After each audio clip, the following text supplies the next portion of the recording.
सिद्धरामेश्वराय नमः। राजाधिराज सद्गुणाय श्री रावराजाय नमः। राजाधिराज सद्गुणाय श्री कार्यसिद्धेश्वराय नमः। ओम नमो ध्यात्या जय प्रतिपाद्या जय जय कुशलेच्या आत्मका जयांते केलिया स्मरण सकल विद्येचे अधिकरण तेची ಒಂದು श्रीचरण शिरगुरूचे ते नमस्कार मी आता स्वामी महाराजांना वंदन करून सर्व भाविकांना माझा साष्टांग नमस्कार। आज नवरात्राचा तिसरी माळ आहे आणि या तिसऱ्या माळेमध्ये आपण सर्वजण या सत्संगामध्ये सम्मिलित झालेलो आहोत।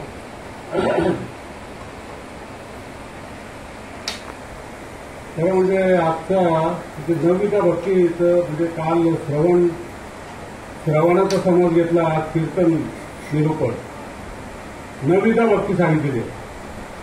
समर्थांनी नवविधा भक्ती सांगितलेली आहे। श्रवणम कीर्तनम नामस्मरणम पादसेवनम अर्चनम वंदनम दास्यम सत्यम आणि आत्मनिवेदन अशा नवविधा भक्ती सांगितलेल्या आहेत। एकच उद्देश आहे की आत्मकल्याण व्हावं आणि ज्ञान प्राप्त व्हावं। कीर्तनाचा महिमा सांगितलेला आहे। कीर्तने महादोष जाती। कीर्तन आणि भजन आपण ज्या वेळेला करतो त्यावेळेला नारद महर्षी म्हणतात की देव प्रत्यक्ष देतो। नहाम वसामी वैकुंठे योगिनाम हृदय रहो मदभक्ता यत्र गायत्री तस्त तिष्ठोनी नारद। नाही वैकुंठीच्या ठाई नाही योगियांच्या हृदयी माझे भक्त गाती ठाई ठाई तेथे मी तिष्ठतो नारद। असा कीर्तन भक्तीचा महिमा आहे।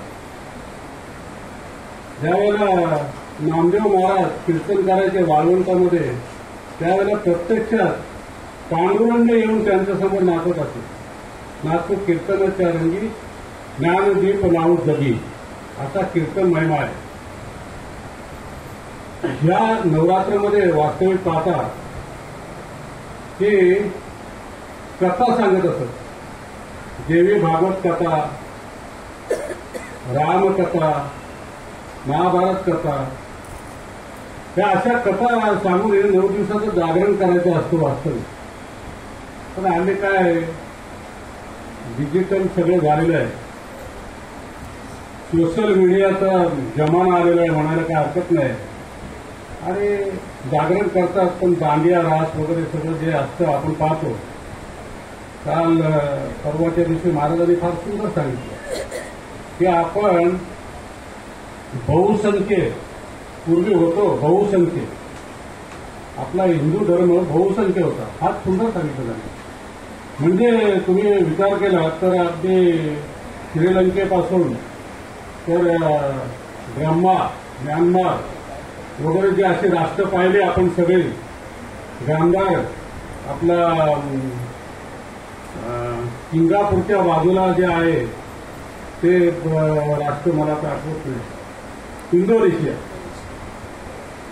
गांधार राज्यातलं म्हणजे गांधार म्हणजे अफगाणिस्तान गांधारी तिकडची धृतराष्ट्राची पत्नी म्हणजे इथपर्यंत सगळा राष्ट्र होतं। आता इंडोनेशिया म्हणाल तर 100% मुस्लिम राष्ट्र झाले। पूर्वी 100% हिंदू होते।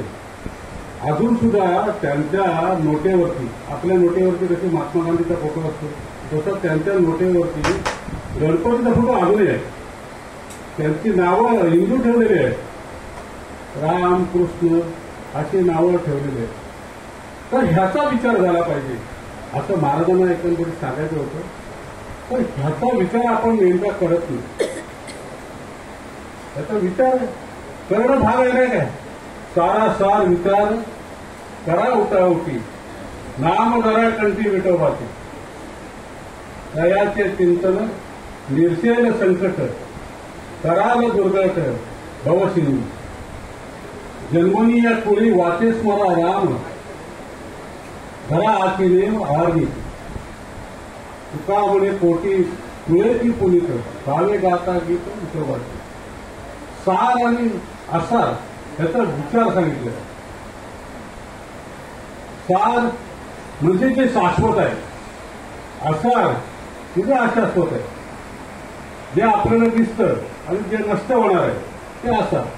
आणि सार म्हणजे शाश्वत. आपल्या ठिकाणी आत्मा आहे. आत्मा सगळ्यांच्या हृदयामध्ये. ईश्वर सर्व भूताना हृदयाचे अर्जुन तिष्ठती. रामायण सर्व भूतानी येत्रा रूढानी माये. अर्जुन म्हणून आपला भगवान श्रीकृष्ण म्हणतो, या अर्जुना, हा जो आत्मा आहे, अंतर्यामी जो परमेश्वर आहे, तो आपल्या योग मायेने सर्वांच्या शरीरावरती आरूढ होऊन सर्वांच्या कर्मानुसार फिरवीत असून तो प्रत्येकाच्या हृदयामध्ये वसलेला आहे असं सांगतं. सारासार विचार करा. विचार पाहिजे. विचार महत्वाचा आहे. महाराजांनी तेच सांगितलं. तुम्ही जर विचार आणि शरीर शुद्ध होईल, मन शुद्ध होईल. म्हणून विचार महत्वाचा आहे. आपण काय करतो माहिती आहे काय? नेमकं ताण लागल्यावरती वीर खाण्याला बसतो. आता ताण लागल्यावरती वीर जर खाण्याला गेला तर त्याला काय शाणा म्हणायचं की मूर्ख म्हणायचा? मला सांगा, आपण मूर्खच म्हणायचं. मग आपल्याला ताण लागणार आहे. ताण लागणार आहे तर मग आपल्याला पाण्याचं नियोजन नको का करायला? मला सांगा. मग आपल्यावर जर संकट आलं ना की आपण देवाचा राळा करतो. पण संकट येऊ नये त्याच्यासाठी आपण काहीच विचार करतो. विचार महत्वाचा सांगितलेला आहे. विचार आपण काहीच करत नाही का? आपण मला सांगा, तुम्ही आपण एखाद्या वेळेला प्रवासाला जायचं असेल, 3 महिने अगोदर रिझर्वेशन करतो. 3 महिने अगोदर रिझर्वेशन करून ज्या ठिकाणी जायचं आहे तिकडची माहिती घेतो. तिकडचं हॉटेल कसे आहेत, काय आहे, ते सगळी माहिती करतो आपण. का? आपल्याला त्या ठिकाणी जायचं आहे, प्रवासाला जायचं आहे. आणि बॅग भरतो. आपल्याला थंडी असेल तर स्वेटर, कानटोपी वगैरे सगळं. औषधं पाहिजे ते औषधं पण आपण घेतो सगळी. बरोबर आहे काय? आणि ज्या दिवशी प्रवास असेल त्या दिवशी गजर पण लावतो नाही का? उतारला पाहिजे लवकर म्हणून गजर लावतो.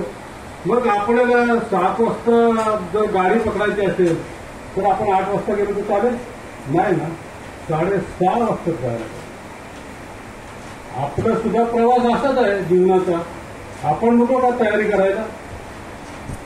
आपण पण ती तजवीज करून खेळायला पाहिजे की नाही? समर्थांनी काय सुंदर सांगितलं बघा.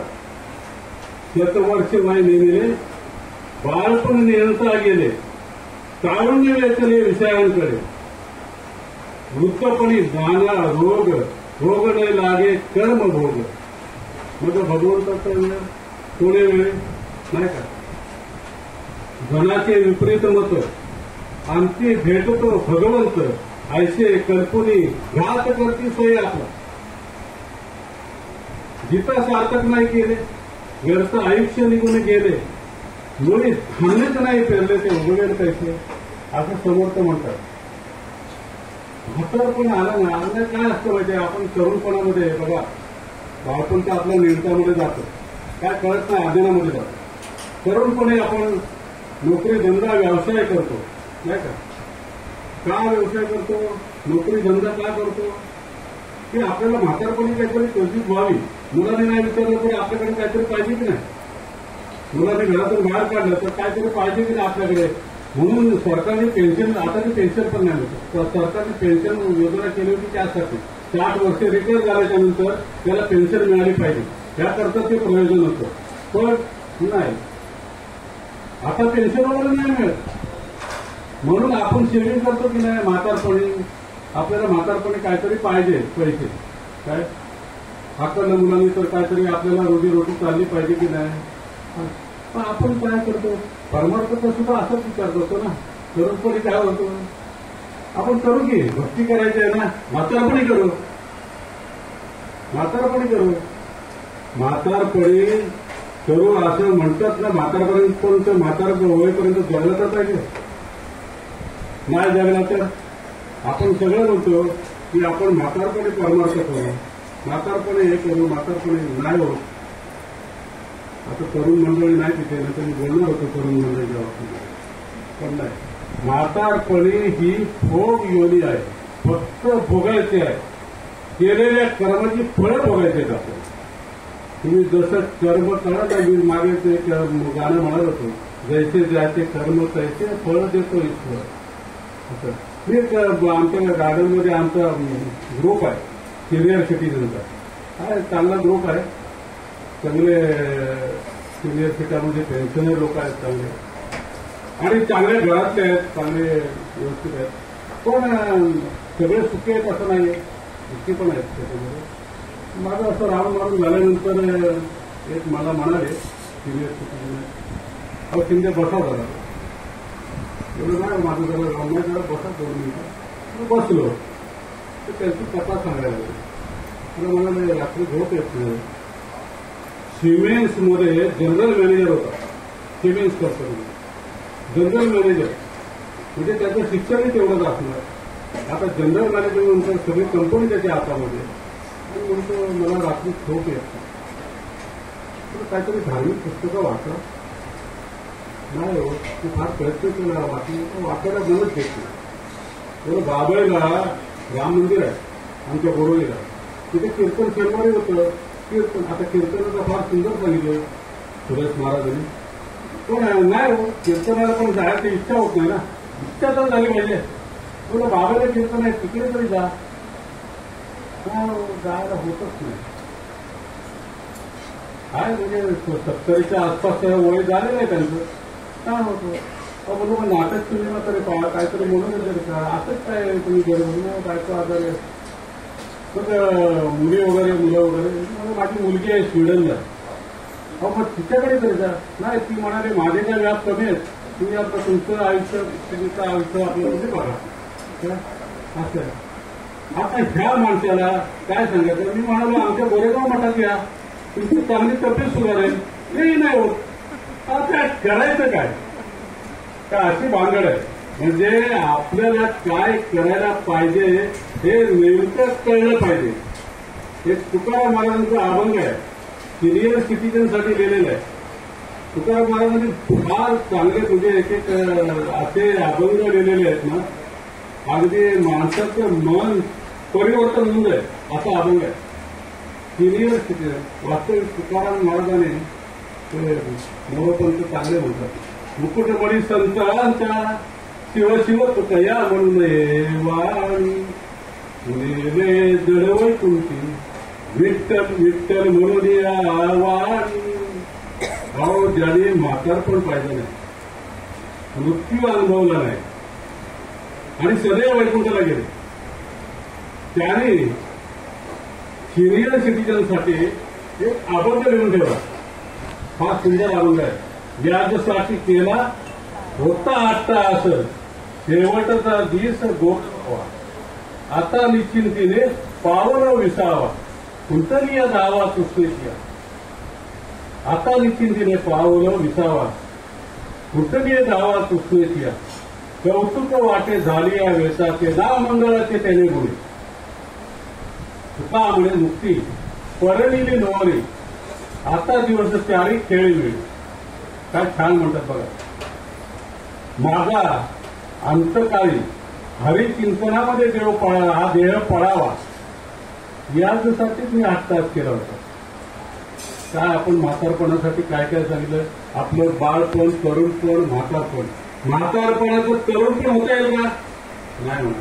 तुम्ही किती कॉस्मेटिक लावा, किती तुम्ही ते आहेत सगळे कॉस्मेटिक, काय म्हणतात त्याला, बाले बिले काय किती काय आहे ते म्हणा, पावडर दुडर स्नो पावडर किती लावा, तरुण होणार नाही. हा काळाचा महिना. मग जण हे सुखाचे दिल्या घेतल्याचे अंतकारीचे नाही कोणी, झाल्या हीन शक्ती नाक डोळे गळती, सांडून पळती रांडा पोळे. बाईले म्हणते खरे, बघा ना, बाईले म्हणते खरे, मरतात तरी बरे, नाती ये रे घर तुमवर घ्या. तुका म्हणे माझे नवतीला कोणी तुझं चक्र पाणी, तुका म्हणे तुला सोडविला कोणी एका चक्र पाणी वाचून या. यासाठी केला होता 8 तास, शेवटचा दिस गोड व्हावा. गोड होण्यासाठी मी हरीचं चिंतन करत होतो. आणि त्या हरीच्या चिंतनामध्येच माझा देह पडावा, म्हणजे शेवटचा दिवस गोडावा. आता निश्चित दिली पावलं विसावा. आता काय झालं, माझी जी आशा आकांक्षा ज्या काय होते ना, इच्छा वगैरे, त्या सगळ्या नाहीशा झालेल्या आहेत. आणि आता मी निवांत झालेलो आहे. निवांत होणे म्हणजे काय माहिती आहे, सगळे विकार नाहीसे करणे म्हणजेच निवांत होणे. सगळे विकार नाहीसे करणे म्हणजे निवांत होणे. आता निश्चिंतेने पावलं विसावा, कुठली धावा सृष्टीची. कौतुक वाटे झाली यावायचं. माझं मलाच मोठं कौतुक वाटायचं, कारण मला स्वतःचीच म्हणतायत की नाव मंगळाचे, मी मंगळाचं म्हणजे देवाचं नाव घेतलं ह्याचंच मोठं कौतुक वाटत आहे. अहो, मुक्ती मुक्ती म्हणजे काय हो. तुकाराम महाराज म्हणतात की मुक्तीबरोबर मी लग्न लावलेलं आहे. मुक्ती मुक्ती म्हणजे काय, मी मुक्तीबरोबर लग्न लावलेलं आहे. आणि आता 4 दिवस आहेत तर त्याच्यावरच मी खेळतोय. त्या मुक्तीबरोबर मी खेळत आहे. आता मला सांगा, कोणाचं आयुष्य सुखात जाईल, तर्फीच नको का करायला. आपलं शेवटचं दिवस सुखात जायला हवं, आपलं आनंदी जीवन जगायला हवं, म्हणून तजवीज करायला पाहिजे. म्हणूनच आपले गुरु काय सांगतात ते ऐकायला पाहिजे. आपण इथे यायला पाहिजे, आपण सत्संग करायला पाहिजे. सत्संग म्हणजे काय, एक लक्षात ठेवा, सत्संग म्हणजे विचार, म्हणजे चांगल्या विचारांची संगत म्हणजे सत्संग. चांगली पुस्तक आहे त्याची संगत करा, तुम्ही ज्ञान प्राप्त होईल. चांगली पुस्तकं पण आहे त्याची संगत करा. आणि चांगल्या माणसाची संगत, माणसाला पण ओळखण्याची आपल्याकडे आहे, चांगल्या माणसाची संगत करा. म्हणजे 3 गोष्टी तुम्ही लक्षात ठेवा. आणि ह्या सत्संगामध्ये तुम्ही या, नक्कीच आपल्याला आपले सद्गुरू जे काय सांगतात त्याची उजळणी जर केली आपण, तर निश्चितपणे आपला जो शेवटचा जो दिवस आहे तो गोड होईल. आणि तुमचा सर्वांचा दिवस गोड व्हावा, आनंदात, सुखात, समृद्धीत, ऐश्वर्यात, आरोग्यात जावा, आनंदात जावा, ही ईश्वर चरणी प्रार्थना. राजाधिराज सद्गुरू महाराज सिद्धरामेश्वराय नमः.